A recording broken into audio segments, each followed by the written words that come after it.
Clara Schumann. Today we're taking a closer look at 3 musical snapshots from her work and putting them under the magnifying glass. My name is Clemens, I'm a composer and pianist. Today I want to share with you some of my favorite musical moments from Clara Schumann's works.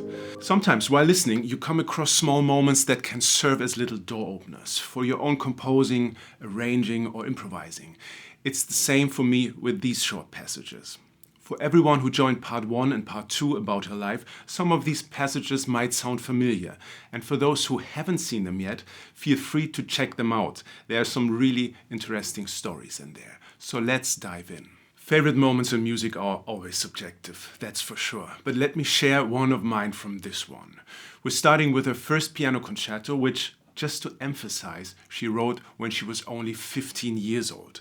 Robert Schumann called this concerto a spring morning in music, and honestly, we can leave it like that. That says it all. It's a masterpiece, written by a 15-year-old. Sorry, I just can't say that often enough. There's a wonderful version by Michael Tal and the Jerusalem Camerata Orchestra, conducted by Karen Gargalitsky. Beautiful played, refined, but also carrying that youthful energy that a piece like this needs.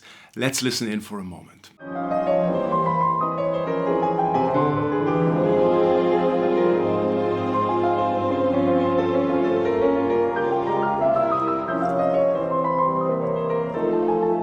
Isn't it wonderful?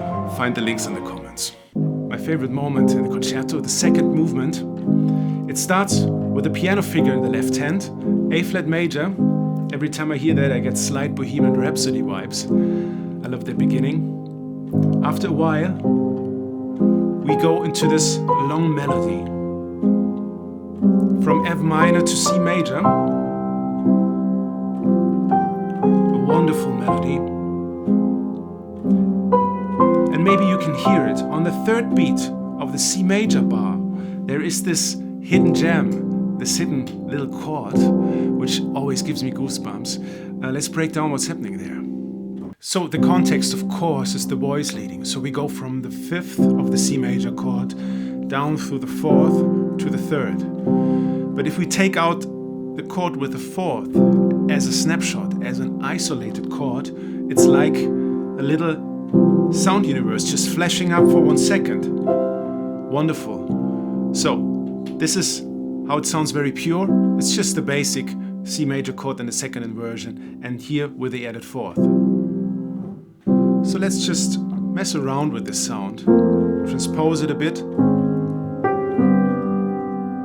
It's a wonderful sound to use in your improvisations or in your writing. It's like I said, this little sound universe, which is kind of bright and glimmering.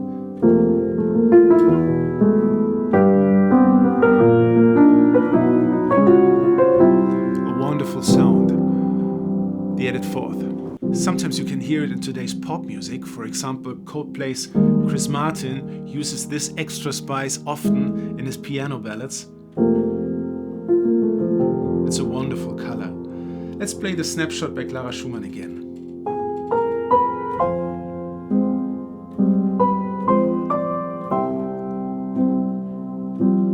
So this is an example of how Clara Schumann's music is full of these little surprises and colors that flash just up for a second.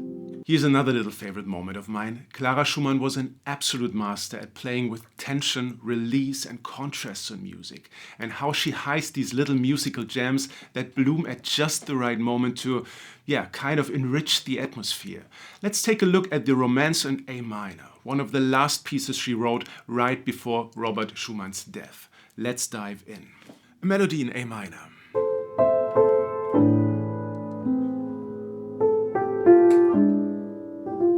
The chords shift from A minor to E major, but the bass note stays the same on the A. Wonderful moment of tension and release.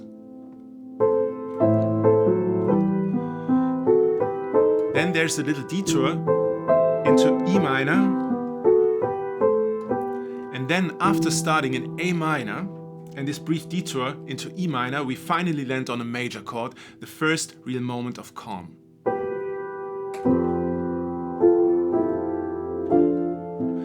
And this F major chord is stunning.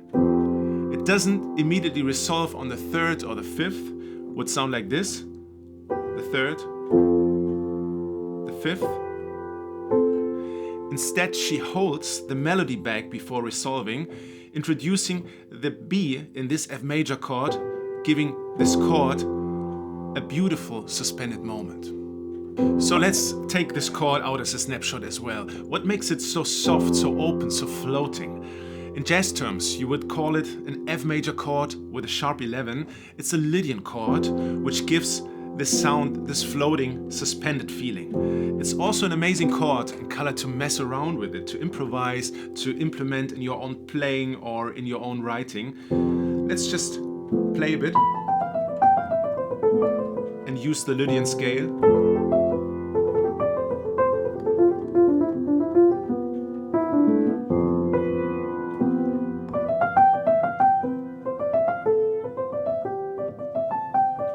Another thing, try out the G pentatonic over it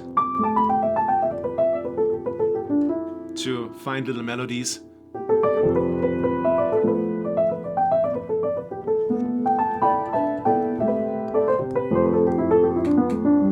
So for me, as a jazz fan, this moment is fantastic. I love it. A third moment. This might be interesting for songwriters and for anyone who works with their instrument as an accompaniment tool. Throughout her career, Clara Schumann set many texts to music, mostly romantic poetry. In doing so, she developed an incredibly delicate and almost chamber-like style of accompaniment. Today, I want to share one of my favorite pieces with you. Der Mond kommt gegangen. In English, The Moon Moves Silently, lyrics by Emanuel Geibel.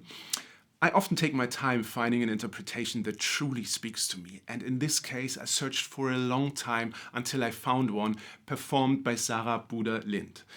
Let's listen for a little moment. I absolutely love the calmness, the softness and the intimacy of this interpretation. It's a wonderful composition and a fantastic singer. Der Mond kommt gegangen, mit feinem goldenen Schein. Beautiful. I highly recommend listening to the full piece. Let's take a closer look. What makes it so special? You can already see it visually. Before the vocal line begins, there's a movement in the piano that stretches over 2 bars. So usually you have an intro and then the voice enters, but here it starts immediately and this movement kind of acts like a pull, instantly drawing the voice in. Let's play it.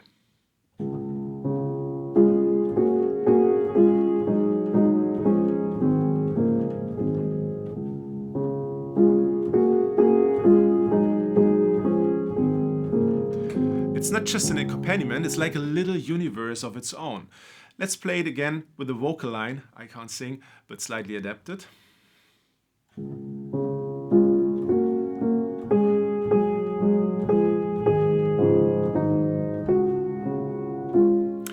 That's the first thing I love about this passage, thinking of the accompaniment as its own little universe.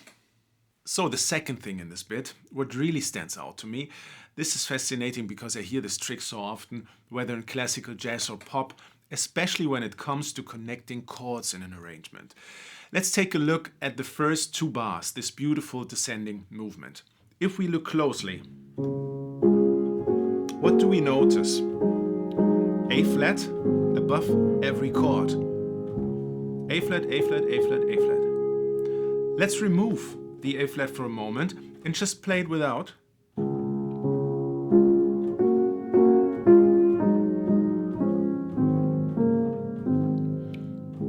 So all the harmonic information is already there. You wouldn't necessarily need anything more.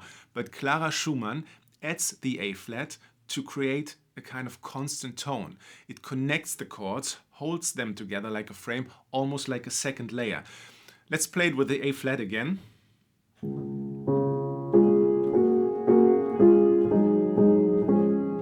Suddenly, everything sounds more connected, more fluid. It's a wonderful twist. You can hear this effect in really well-crafted arrangements across different genres.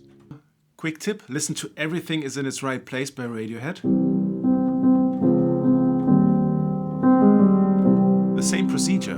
Or the intro chords by Wonderwall, by Oasis, same procedure. It's not just about a simple chord progression, there's always one constant note running through it. Let's apply this concept ourselves. We take 4 chords in a very simple pattern. F, G, A minor, C with a third in the bass, E. First, let's play the chords completely pure, without any extra layers.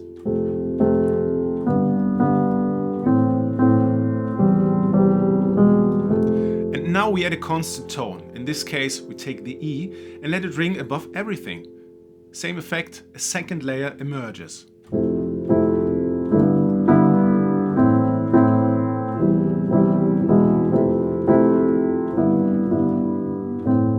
Same thing. Let's play Clara Schumann's movement once more. She was already doing it back in 1844.